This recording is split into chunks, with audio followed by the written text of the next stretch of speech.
Hey there, sixth graders. Let me pull up the slides. There we go. Hey, we're going to talk about introduction and conclusion. So hopefully you've gotten your body paragraphs written or you've started to. But now we want to make sure that your paper also has a really good introduction and conclusion. This is how you're going to start and end your writing. And you're going to write these a lot in lots of different kinds of writing that you do now and in the future. And having a really good introduction and conclusion is a great way to really improve your writing and also get your reader interested in what you have to say. So let's look at what a good introduction and conclusion contain. First off, why have an introduction? Well, first, it gets your reader interested in the subject. This is your first chance to introduce your reader to your topic. So having a good introduction will get them interested. It also previews for your reader what you're going to be talking about. So it tells them what they're going to be reading about in the body paragraphs of your writing. That's actually really helpful for people to understand what they're reading and to remember it afterwards. So let's look at some examples, first off, of what goes into a good introduction. A good introduction is going to have three pieces. First off, it will have a hook. A hook is an interesting fact, a compelling story, a question related to your main point. And the idea of a hook is you start your introduction, the first sentence or two, with something interesting that gets your reader curious and wanting to learn more. We'll look at some examples of a hook in just a second. You're going to follow your hook with the main point. So this is the big idea you want to communicate. So you want to very clearly state in your introduction what the big idea is that you're trying to express in your writing. You don't want it buried in a lot of stuff. You don't want the reader to have to search for it. Make it really clear and obvious what your main idea is. Then follow that with a summary of your supporting ideas. These will be the things that you're going to write about in the body paragraphs. And it's important that this is just a summary, just a couple of sentences. You're not going to give any specific details. You're not going to start explaining things yet. You just want to introduce those supporting ideas, and you'll talk about them more in your body paragraphs. So let's look at some examples. Imagine getting to fly down the street at 30 miles per hour, the wind flying in your face, the trees rushing past you. This exciting feeling is the one you get when you are biking. Biking is a great activity that all kids should get involved with. It gives you lots of chances to use your respiratory and muscular systems, which will make you healthier. It also makes you use your nervous system a lot, which keeps your brain healthy. So, I start this introduction with a hook. And my hook here is describing the experience of biking. I tried to make it sound exciting and fun and interesting, so I was describing, flying down the street at 30 miles per hour, wind flying in your face, trees rushing past. That's a hook. That makes biking sound exciting and interesting, and hopefully it'll get the reader wanting to read more. I follow that with my main point, the big idea I want people to learn in this paper. Biking is a great activity that all kids should get involved with. It's very clear, it's straightforward, and it immediately follows the hook, so I got them interested, and now I'm going to hit them with the big point. Now I'm going to follow that with the supporting ideas. And again, these are the things I'll get into more detail about in the body paragraphs. So I talk about it gives you a chance to use your respiratory and muscular systems. It's going to make you healthier, uses your nervous system. So those are the supporting ideas that I'll talk about in the body paragraphs.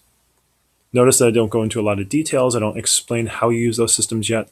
I'm just giving that summary to introduce them. Let's look at another example. In America today, over 17% of children are obese. These kids have a greater chance of heart disease and diabetes later in life. To help them live healthier lives, they should become active by playing soccer. Soccer is a great game.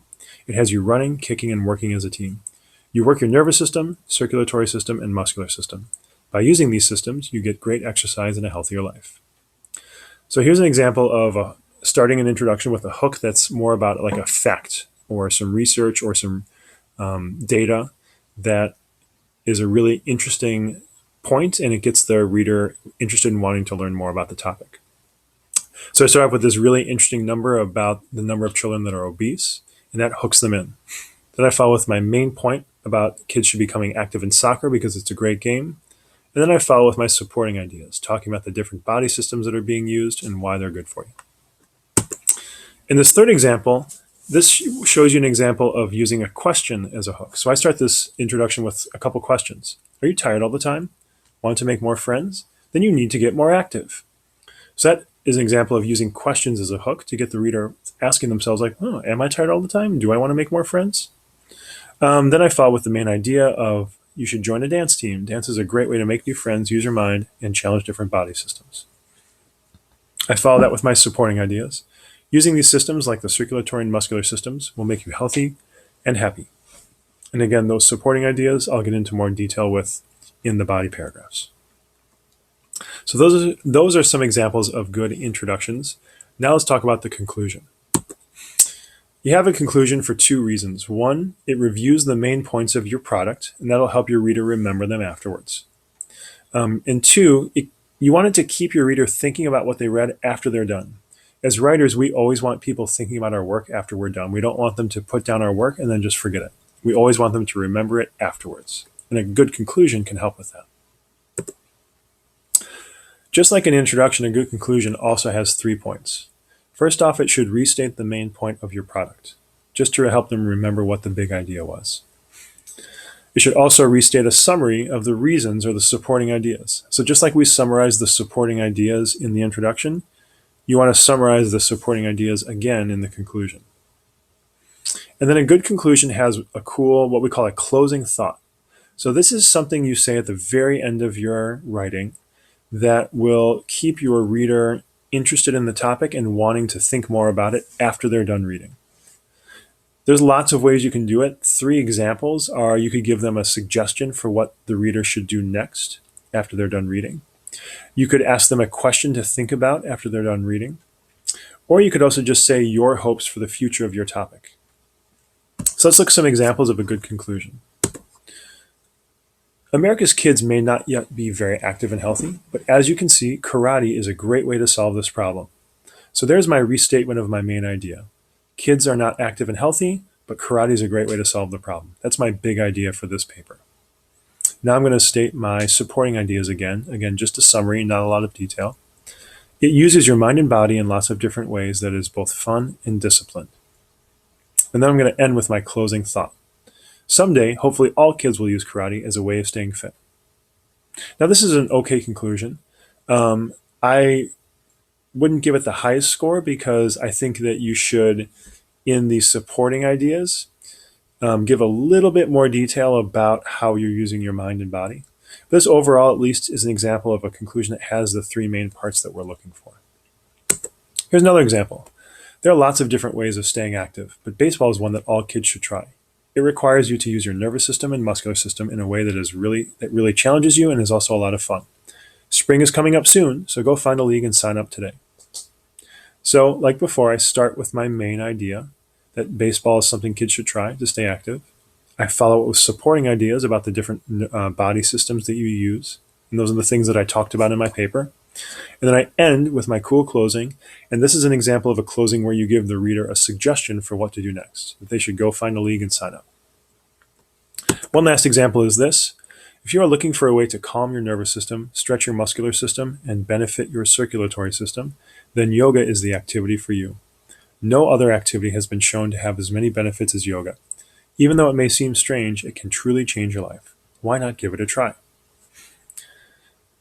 So in this one, I changed the order a little bit. I actually first summarize my supporting ideas and then follow that with my main idea.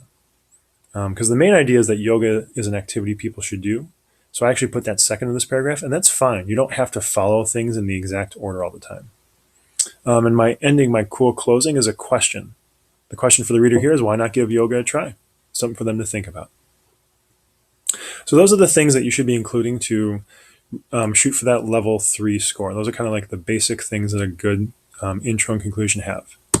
If you're going to higher levels, some things we would look for in the introduction is to give more background information. So explaining a little bit as to why you are creating your product, the reasons for why you're writing.